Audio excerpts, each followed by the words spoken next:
आज के लेक्चर का टॉपिक है discussion of the ground state of neutron under non central forces. इससे पहले लेक्चर्स में हमने न्यूट्रॉन की ग्राउंड स्टेट को स्टडी किया था using central forces. Central force में भी हमने स्क्वायर वेल पोटेंशियल का यूज़ किया था। तो जब हम सेंट्रल फोर्स का यूज़ करते हैं तो दो प्रॉब्लम आती हैं। एक तो हम सेंट्रल फोर्स का यूज़ करते हैं तो सेंट्रल फोर्स के अकॉर्डिंग क्वार्टर पोल मोमेंट जीरो होना चाहिए, जो कि जीरो नहीं होता है। न्यूट्रॉन का क्वार्टर पोल मोमेंट जीरो नहीं होता है। दूसरा कि न्यूट्रॉन का जो मैग्नेटिक मोमेंट है वो न्यूट्रॉन में जो प्रोटॉन और न्यूट्रॉन प्रेजेंट हैं उनके दोनों के मैग्नेटिक मोमेंट के सम के बराबर होना चाहिए अकॉर्डिंग टू सेंट्रल पोटेंशियल, लेकिन ऐसा नहीं होता है। न्यूट्रॉन का मैग्नेटिक मोमेंट प्रोटॉन और न्यूट्रॉन के मैग्नेटिक मोमेंट के सम के बराबर नहीं होता है। तो इन दो दिक्कतों की वजह से, परेशानियों की वजह से, ये प्रॉब्लम्स की वजह से अब हम नॉन सेंट्रल फोर्स या नॉन सेंट्रल पोटेंशियल का यूज़ करके न्यूट्रॉन की ग्राउंड स्टेट को स्टडी करेंगे। ठीक है ना। तो एक बार मैंने मैटर लिखा है इसको पढ़ देता हूँ। The neutron problem has been studied by assuming that the interaction potential is central and the bound state of neutron is a 3s1 state. हमने जो सेंट्रल पोटेंशियल का यूज़ किया था उसमें न्यूट्रॉन की ग्राउंड स्टेट को हमने 3s1 स्टेट लिया था, यानी s स्टेट में लिया था और उसकी जो स्पिन थी 1 ली थी और ट्रिपलेट 1 स्पिन होती है तो सिस्टम ट्रिपलेट स्टेट में होता है। ये एज्यूम किया था हमने। We assumed a spherically symmetric charge distribution, और जो सेंट्रल पोटेंशियल होता है उसमें चार्ज डिस्ट्रीब्यूशन में स्फेरिकल सिमेट्री होती है, और जब स्फेरिकल सिमेट्री होगी तो क्वाड्रल पोल मोमेंट जीरो होता है। जो क्वाड्रल पोल मोमेंट क्या होता है? Quadrupole moment is a measure of the deviation of charge distribution from spherical symmetry. Spherical symmetry से जितना ज़्यादा डेविएशन होगा उतना ही ज़्यादा क्वाड्रल पोल मोमेंट होगा न्यूक्लियस का। अगर न्यूक्लियस में चार्ज डिस्ट्रीब्यूशन में स्फेरिकल सिमेट्री है तो उस न्यूक्लियस का क्वाड्रल पोल मोमेंट जीरो होगा। तो अकॉर्डिंग टू सेंट्रल पोटेंशियल उसका क्वाड्रल पोल मोमेंट कितना होना चाहिए था? Zero. But experimentally a small quadrupole moment was observe. एक कुछ वैल्यू आती है क्वाड्रल पोल मोमेंट की न्यूट्रॉन की, वो वैल्यू है 2.82 × 10⁻27 centimetre square, which is not equal to zero. एक प्रॉब्लम तो ये थी। दूसरी क्या थी?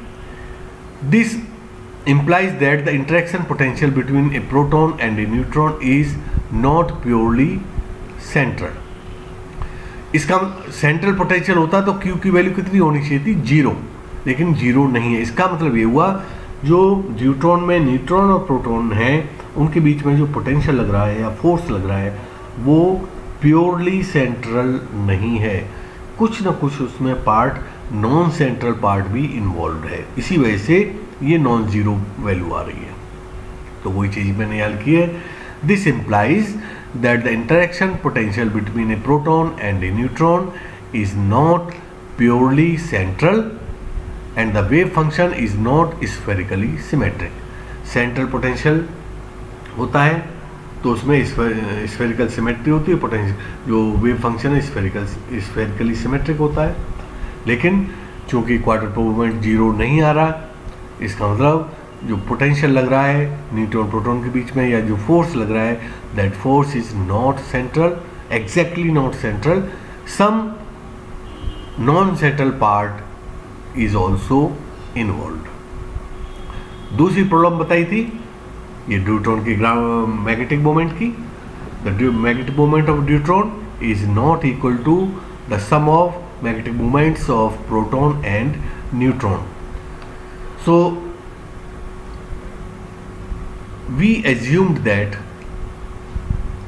the force or potential between neutron and proton is not purely central. Some non-central part is also involved in the potential. So therefore some non-central, या non-central को हम टेंसर भी बोलते हैं, tensor forces are also present in deuteron. यानी deuteron के अंदर जो न्यूट्रॉन प्रोटॉन है उनके बीच में जो फोर्स लग रहा है वो प्योरली सेंट्रल नहीं है, उसमें थोड़ा पार्ट नॉन सेंट्रल का पोटेंशियल का भी इन्वॉल्व है. ठीक है, ये चीज़ हो गई पहली चीज़. इसलिए हमने क्या टॉपिक लिया है, न्यूट्रॉन की ग्राउंड स्टेट को स्टडी करेंगे using non central forces. Non central force में सेंट्रल फोर्स भी होता है, नॉन सेंट्रल. अगर सेंट्रल फोर्स में हम नॉन सेंट्रल पार्ट इन्वॉल्व कर दें तो पूरा का पूरा पोटेंशियल नॉन सेंट्रल हो जाएगा. उसमें सेंट्रल पार्ट भी होता है, नॉन सेंट्रल पार्ट भी होता है. ठीक है ना. अच्छा, अब हम चूंकि हमारे जो ड्यूट्रॉन होता है उसकी जो स्पिन है जे, स्पिन को हम जे से रिप्रेजेंट करते हैं. और जे क्या होता है, total spin angular momentum. And J is equal to orbital angular momentum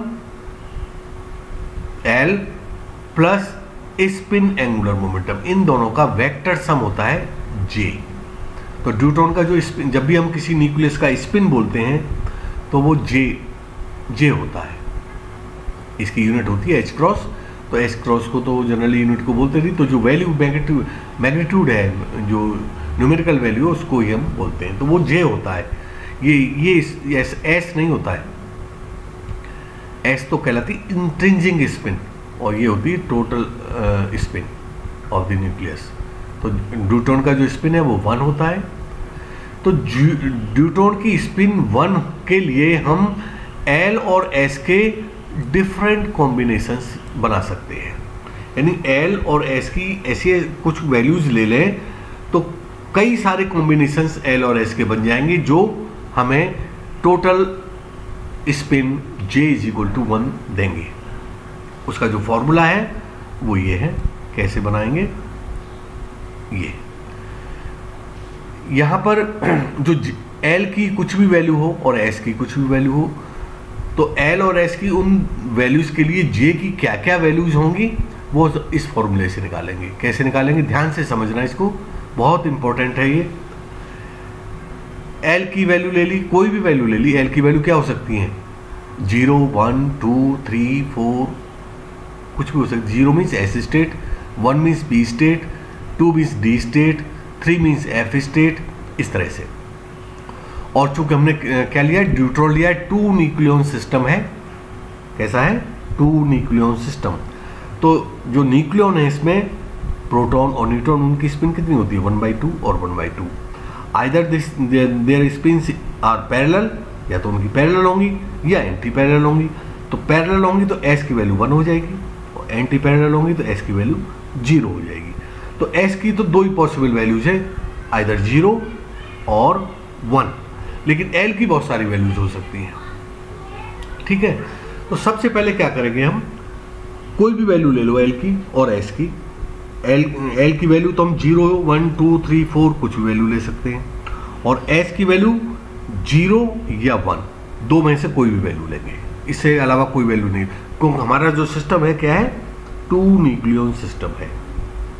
तो उसमें दोनों न्यूक्लियंस की जो टोटल इंट्रिंसिक स्पिन है वो या तो 0 हो सकती है या 1 हो सकती है. ठीक है ना. तो सबसे पहले क्या करेंगे, एल और एस की वैल्यू का डिफरेंस लेंगे और उसका मैग्नीट्यूड ले लेंगे. यानी वो माइनस में भी आए तो भी हम प्लस में ले लेंगे. इस वैल्यू को कहीं लिख लो, फिर उनको अब ऐड करेंगे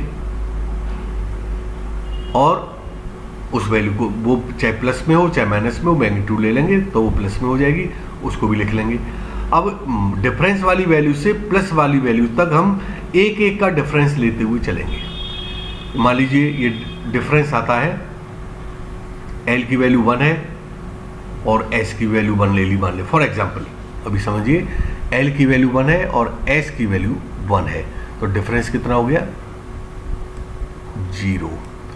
और एल की वैल्यू 1 है और एस की वैल्यू 1 है, तो यहाँ कितना, एल प्लस एस कितना हो गया, 2. तो अब डिफरेंस लेते हुए चलो 1 का, इसमें 1 ऐड करते जाओ जब तक कि यहाँ तक नहीं पहुँच जाते. तो 0 में 1 ऐड करेंगे तो 1, फिर वो उसमें 1 ऐड करेंगे तो 2, तो क्या क्या वैल्यूज आ गई हमारे पास एच जे की 0, 1 और 2, 3 वैल्यूज आ गई हमारे पास 0, 1, 2। तो इन तीनों वैल्यूज में एक वैल्यू हमारे पास 1 है, यानी जे की वैल्यू 1 मिल गई हमको। तो इसी तरह से हम डिफरेंट सेट बनाएंगे। तो देखिए यहाँ पर पहले हमने L की वैल्यू 0 ली और S की वैल्यू 1 ली, ठीक है ना। L की वैल्यू क्या ली 0 और S की वैल्यू 1। तो यहाँ देखिए, यहाँ से देखिए L की वैल्यू 0 और S की वैल्यू 1, तो L माइनस S कितना हो गया 1। यहाँ पर L की वैल्यू 0, S की वैल्यू 1, तो L प्लस S कितना हो गया 1। तो यहाँ भी 1 है, यहाँ भी 1 है, तो A की वैल्यू हो गई J की 1। तो इस कॉम्बिनेशन से हमें J इज इक्वल टू 1 मिल गया। हमें, मैंने क्या बताया, हमें ऐसा कॉम्बिनेशन बनाने हैं L और S के जिनसे हमें J इज इक्वल टू 1 मिल जाए। टोटल स्पिन, क्योंकि ड्यूट्रॉन की जो टोटल स्पिन है 1 होती है, तो हमें L और S के वो कॉम्बिनेशन चाहिए जो हमें J इज इक्वल टू 1 दे दें। और वैल्यूज भी दे सकते हैं, लेकिन उनमें कम से कम एक वैल्यू 1 होनी चाहिए। तो इस कॉम्बिनेशन से एक वैल्यू हमें मिल गई, एक ही वैल्यू मिली J इज इक्वल टू 1।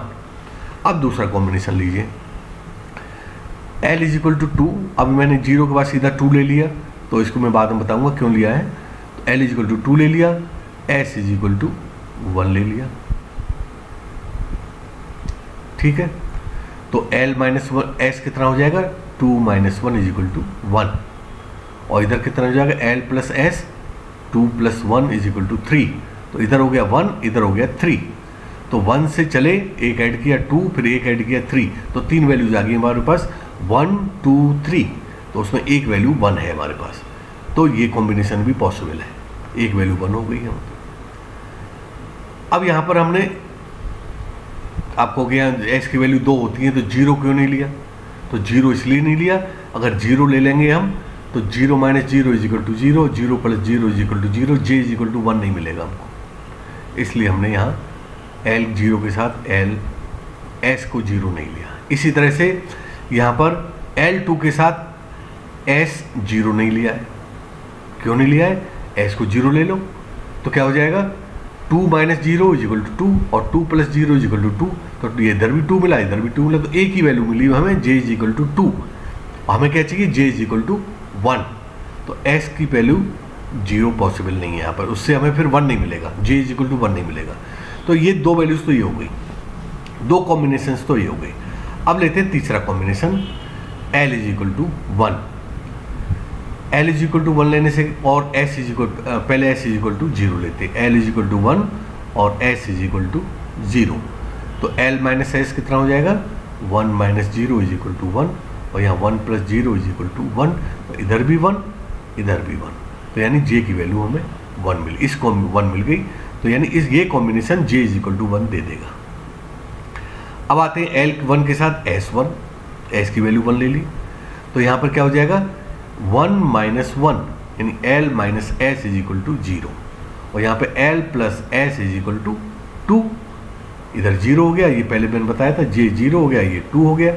अब इसमें एक ऐड करते जाओ, 0 प्लस 1 इज इक्वल टू 1, फिर 1 प्लस 1 इज इक्वल टू 2। तो अब 3 वैल्यू हो गई, और 0, 1, 2, तो इसमें एक वैल्यू 1 है हमारे पास। तो ये कॉम्बिनेशन भी पॉसिबल है, ठीक है ना। तो हमारे पास 4 कॉम्बिनेशन, और भी कॉम्बिनेशन हम निकाल सकते हैं, लेकिन और किसी भी कॉम्बिनेशन में J इज इक्वल टू 1 नहीं आएगा।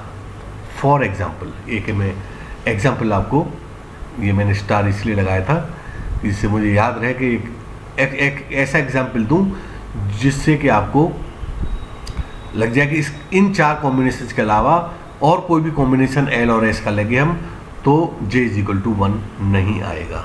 तो वो कॉम्बिनेशन क्या है, देखिए ये है L is equal to 3, L is equal to हमने 0 ले लिया, L इज इक्वल टू 1 ले लिया, और L इज इक्वल टू 2 ले लिया। अब L इज इक्वल टू 3 लेते हैं, L इज इक्वल टू 3 लेते हैं, और S is equal to 1। L is equal to 3 लेंगे, और S इज इक्वल टू अगर 0 ले लेंगे तो केवल एक ही वैल्यू आएगी 3, यानी L माइनस S, यानी 3 माइनस 0 इज इक्वल टू 3, और 3 प्लस 0 इज इक्वल टू 3। तो वो 3 वैल्यू आ जाएगी, तो उससे j इज इक्वल टू 1 नहीं मिलेगा, j इज इक्वल टू 3 मिलेगा। अगर हम यहाँ पर L इज इक्वल टू 3 और S इज इक्वल टू 0 ले लेंगे तो अब लेते हैं L is equal to 3, S is equal to 1, तो L माइनस S मॉडुलस कितना हो जाएगा, L कितना है 3 और माइनस 1 क्या मिला हमको इज इक्वल टू 2, ठीक है। और L प्लस S कर लें तो L प्लस S हो जाएगा 3 प्लस 1 इज इक्वल टू 4, तो एक तो वैल्यू मिली हमको 2, एक मिल गई 4, अब इसमें एक जोड़ दो तो क्या हो जाएगी, एक वैल्यू मिल जाएगी 3, तो 3 वैल्यू आ गई 2, 3 एंड 4, लेकिन इनमें कहीं भी 1 नहीं आ रहा, j इज इक्वल टू 1 कहीं नहीं आ रहा। तो 3f1 L is equal to 3 means कौन सी स्टेट हो जाएगी, F स्टेट, F स्टेट हो गई। j इज इक्वल टू 1 चाहिए तो यहाँ j कहलाता है, यहाँ जो होता है वो वैल्यू वो j होती है, और इधर होती है ट्रिपलेट 2s प्लस 1, स्पिन का 2s प्लस 1 कर दो तो 3 हो जाएगा। तो यानी 3f1 स्टेट में जो j की वैल्यू है वो क्या क्या आएंगी, 2, 3, 4, देखो ये आ गई 2, 3, 4, 1 नहीं आई, j इज इक्वल टू 1 नहीं मिला आपको, तो ड्यूट्रॉन 3f1 स्टेट में नहीं हो सकता। और भी बहुत सारी कॉम्बिनेशंस निकाल सकते हैं हम, उन किसी भी कॉम्बिनेशंस पे नहीं होगा, ड्यूट्रॉन केवल L और S के इस कॉम्बिनेशन में होगा, इन 4 कॉम्बिनेशंस में होगा। अब देखिए ये हमने कैसे लिखे, देखो L इज इक्वल टू 0 है तो S स्टेट हो गई, L इज इक्वल टू 2 है तो D स्टेट हो गई, L इज इक्वल टू 1 है तो P state, L is equal to 1 है तो P स्टेट, ठीक है ना। यहाँ जो सफिक्स आ रहा है ये 1, 1, 1, 1 ये है J, क्योंकि J हमने 1 डिसाइड कर लिया, क्योंकि ड्यूट्रॉन के लिए J इज इक्वल टू 1 होता है, उसकी जो स्पिन है वो 1 होती है, तो हमें वही कॉम्बिनेशन लेने हैं स्टेट के जिनमें J इज इक्वल टू 1 हो। तो इधर हो गया 1, 1, 1, 1, ठीक है। और इधर क्या हो गया, देखो यहाँ स्पिन कितनी है 1, तो 2s प्लस 1 कितना हो जाएगा 3, तो ये ट्रिपलेट स्टेट हो गई। स्पिन 1 है तो ये भी ट्रिपलेट स्टेट हो गई। ये स्पिन 0 है तो 2s प्लस 1 कितना हो जाएगा 1, ये सिंगलेट स्टेट हो गई। ये s इक्वल टू 1 है तो ये ट्रिपलेट स्टेट हो गई। तो वो स्टेट्स जिनमें ड्यूट्रॉन हो सकता है, एग्जिस्ट कर सकता है, वो कौन कौन सी स्टेट हो गई हमारे पास, 3s1, 3d1, 1p1 और 3p1।